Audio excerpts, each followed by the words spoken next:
ตอนนี้ก็มาหอดเฮือนพ่อใหญ่ก่อนแล้วพี่น้องไปเบิ่งพ่อใหญ่ก่อนอยู่เฮือนบอกพี่น้องพุ่นได้เฮือนพ่อใหญ่ก่อน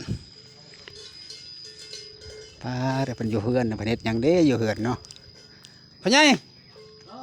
เอาเลยกูอยู่เฮือนมันนี่บ่ลงข้างล่างบ่บ่ลงเล่นข้างล่างบ่อ้าวป้าเด้อโอ้พอนกแฟดสบายดีนะพ่อใหญ่สบายดีสบายดีพ่อใหญ่เป็นได้เด้อเนาะกินข้าวเที่ยงยังนี่ครับพ่อใหญ่พาดูก่อนไปหานี่สิดอกกินแกงปลากินแล้วอ่ะใช่อันเจ้าเห็ดผมรู้เห็ดให้มันอันนั้นน่ะตู้ก้อนนั่นแต่ละมื้อนั่นบ่ได้ประมาทดอกอันบัตรเติมเงินเนี่ยบ่ได้ชื่อจักเทื่อมันมาเองป่ะลังคนน่ะห้าใบอันช่องนี่บ่ขาดจักคนรถแต่ช่องนี่เอ้าสิว่าได้นี่บ่น้องคนส่งให้เราตัวนี้กะมันชี้ได้นี่บ่เนี่ยเบิ่งเอานี่บ่เนาะเพราะมันแข่งนั่นเด้ฮะมันแข่งเฮานี่มันแข่งธรรมดาแข่งข้อแล้วมันกกอันนี้แหละธรรมดานี่กกแงวมันแข่งใหญ่เด้คอยนี่บ่ได้ไปหาหักคนเจ้าเอิ้นไม่แข่งข้อน้องลูกหลานเอามากินความแข่งใหญ่ชำสิกินว่ะลองชิมดูพ่อใหญ่โคชกเลยกินแล้วลองชิมดูจักตัวบัดอันนั้นพุ่นแล้วจังสิกินจักหน่อยบัดว่าอันพวกอันเบิ่งชิปคนเพิ่นว่ากินอ่างเพิ่นว่าบ่คนบ่กินอ่างกินอวดไผดอกแกงปลาก็อยู่ในหม้อหั่นเต็มหม้อเต็มหม้ออยู่นี่ยังเต็มยังเต็มกินนะสิว่านั่นพี่ชังมะม่วงชุกก็เต็มอยู่พุ่นน่ะปลาทูแกงปลาใช้ใช้หม้อเอาแนวหอมบัดพักไอ้ตู้โอ้เจ้าก็บ่มีเหือแตกเลยแต่ว่าบ่คักแต่ว่ากินผู้เดียวไปมาก่อนจะได้อยากได้ลูกได้เมียมานั่งกินน้ำมันแห้งขี้แช่ไปเลยอันนี้อยู่ผู้เดียวตุจานลงไปนั่งลิ้นอยู่ลุ่มเป็นไหนคือห้อนแท้ลงก็ลงเป็นยังนั่งลิ้นอยู่เตียงพุ่นเนาะบ่นอนเพื่อแตกก็ลงก็ได้กระเทินแล้วลงจะได้จังกระเทินเลยเจ้าคลิปนี่ลงไปนั่งลิ้นตารางเนาะห้อนดีบ่เนาะมั้ยใช้บ่เจิดน่ะบ่เจิดมายังบ่ฮอดมาแล้วยังบ่ฮอดเพิ่นอยู่เดี๋ยวบ่เจิดก็จะมาอีกเรามา11 โมงเรามาแล้วไปยังบ่เจิดนั่นเลยเจิดสิมาบ่แม่นเราก็จะมาอยู่ติดเลยแท้ป่ะนี่ติดโทรหาแท้กินนี่ปิดเครื่องบ่ได้ติดแล้วฮัลโหลขอโทษเด้ออยู่ไสนี่เฮ้ยฮะ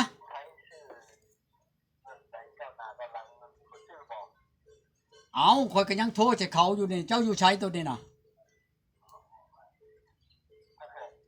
อยู่ท่าแขก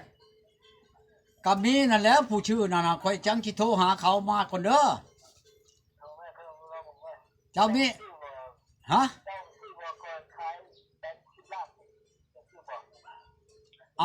ข่อยบ่ได้ชื่อไดข่อยมีแต่โทรหาคนชื่อมาให้หมู่เจ้าแล้วหมู่เจ้าสิให้ข่อยนั่นล่ะว่าคันมีคนชื่อน่ะ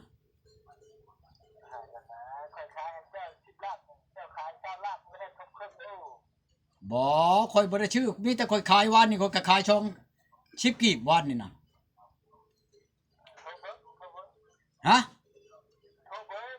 โทรเราอยากให้นิ่มมันเงินน่ะไปให้เราเบิ่งซะก่อนผู้ชื่ออยู่ปากเชเดี๋ยวนี้นั่นถ่ายรูปส่งให้เบิ่งถ่ายรูปเงินน่ะส่งไปให้เขาก่อนเก้าหน้าเก้าหลังแล้วนอกคันแล้ว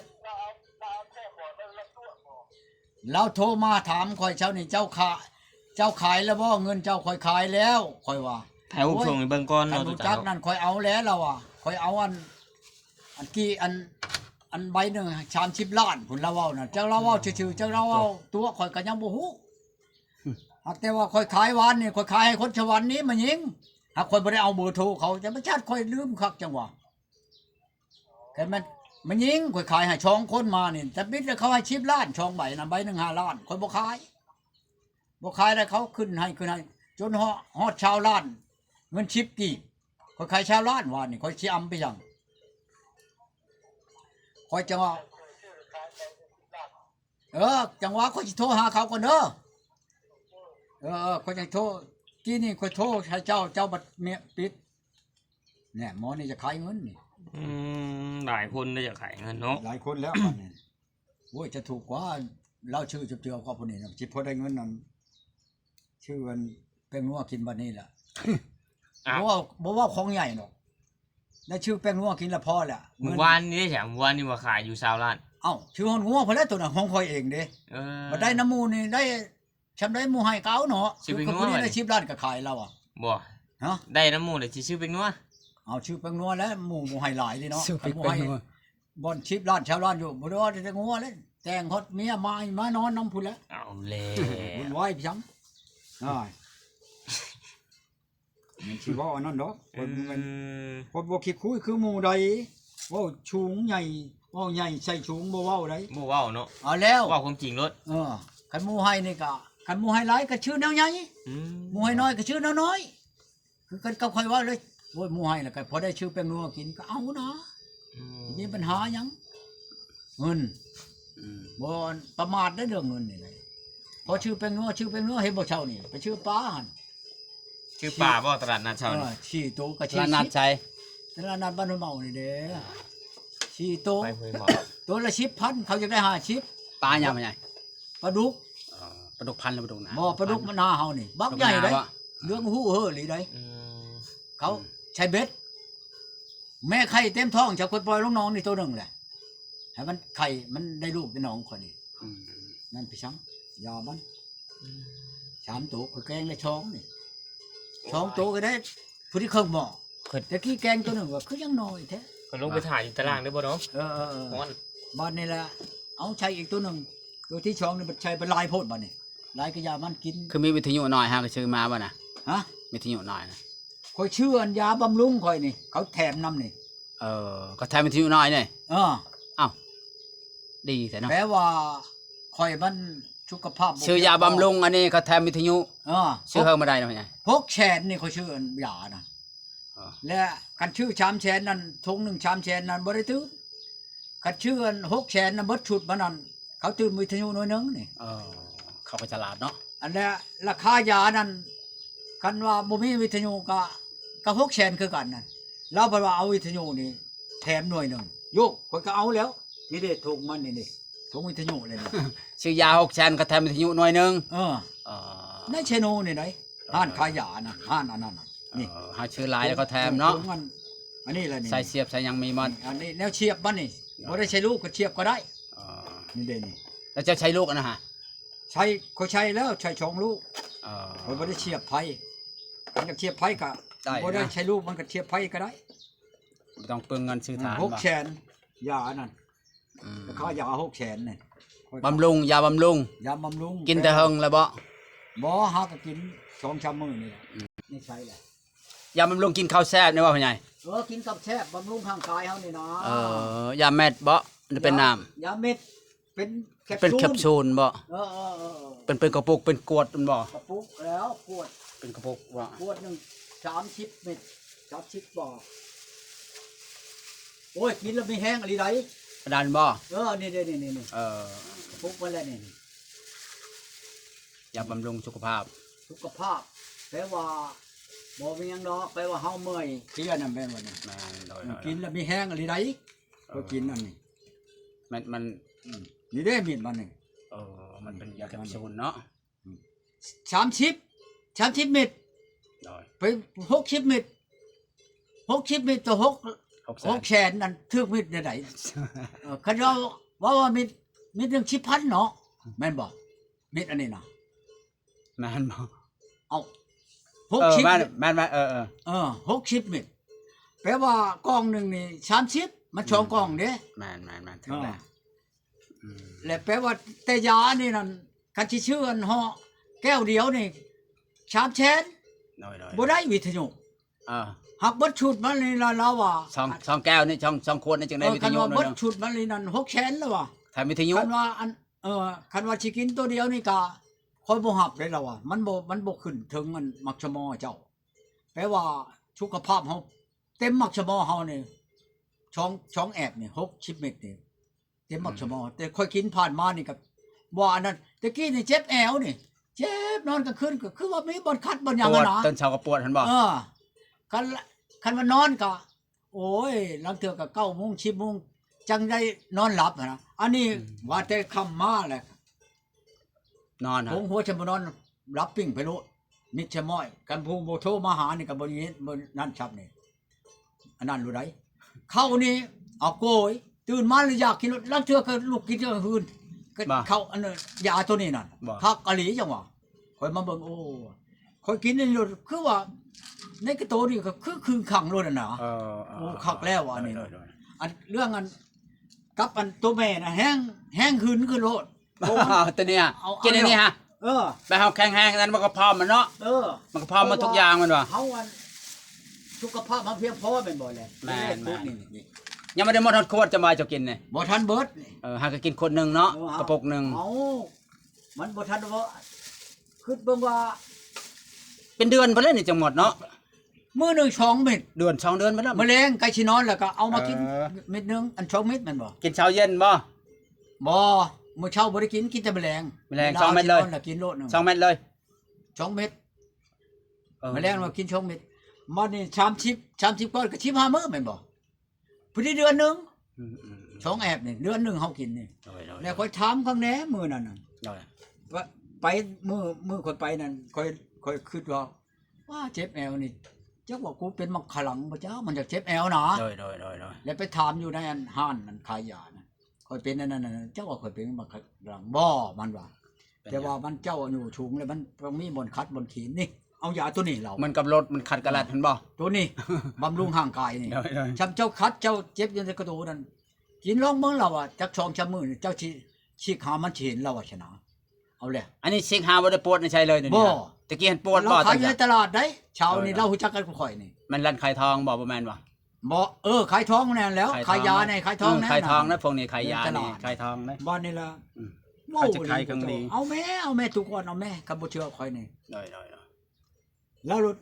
ตำบิดเอายามันนี่เราอ่ะกันเอาบ่ชุดนั่นข่อยแถมวิทยุเราอ่ะแล้วบ่เอาแล้วเงินดำ6แสนแต่ไปชื่ออันไก่ต้มเฮือนผู้เฒ่ายังกว่าแล้วตัวผู้เฒ่าสุขภาพเพียงพออีกกินวันเดียวหมดไปนะเอาชัดเท่านั้นแล้วว่ะได้เฮากับมื้อเช้ามาเป็นบ่แต่ทานี่นั่นเปิดมื้อนี้วันที่เท่านั้นมื้อนั้นบอกว่าเด้อมื้อใดเฮาลืมมันบ่ลืมมื้อลืมวันมื้อลืมวันที่เขาบอกมาแล้วแต่ทานี่พุ่นแม่นมันก็ดีแล้ววะบัดนี้ได้ใช้หลายอย่างมุ้งเขาก็มีแหละหั่นเท่านั้นมุ้งเท่านี้มุ้งรู้จักแหละโอ้ยความชุกอยู่เมืองผ้ามีแต่แดดกับฝนเขาว่าสนุกเมืองพุ่นมีแต่กินกับลิ้นหมดเท่านั้นแหละคนเฮานะเฮาได้ใช้หยังก็ใช้เวลาเฮายังอยู่ยังเป็นคนจริงได้เว้าเป็นนี่ล่ะ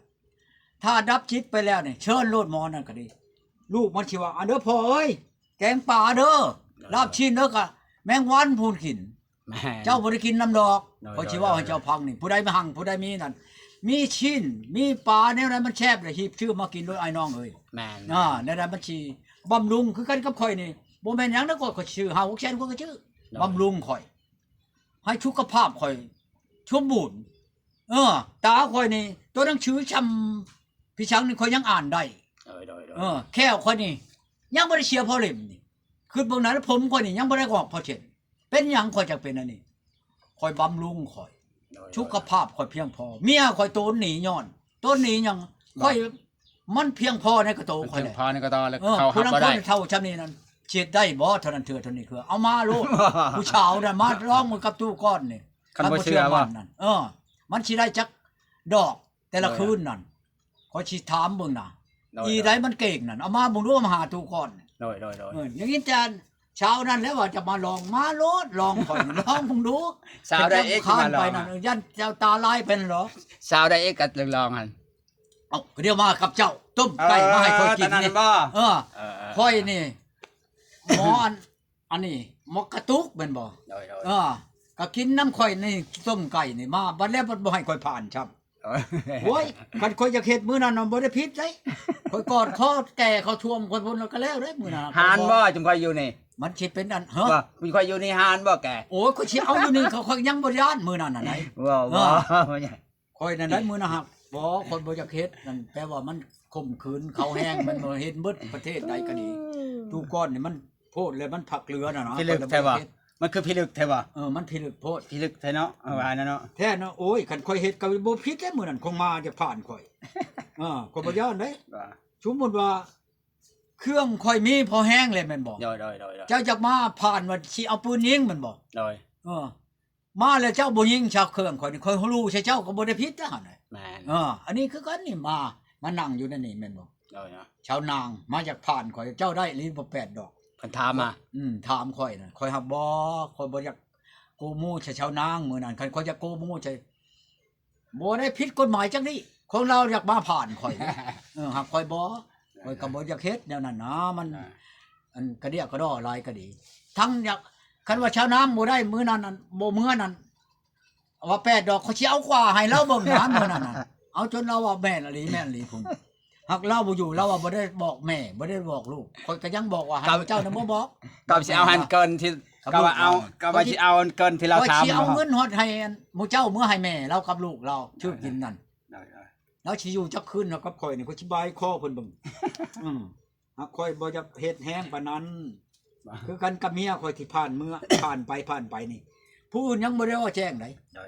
เมีย ผู้จุดถ่ายเนาะ เมียผู้นี่ว่าครับ แม่น จนแม่เฒ่าโลดบ่แม่นว่าเมียได้นี่ แม่ แม่เฒ่าขอว่า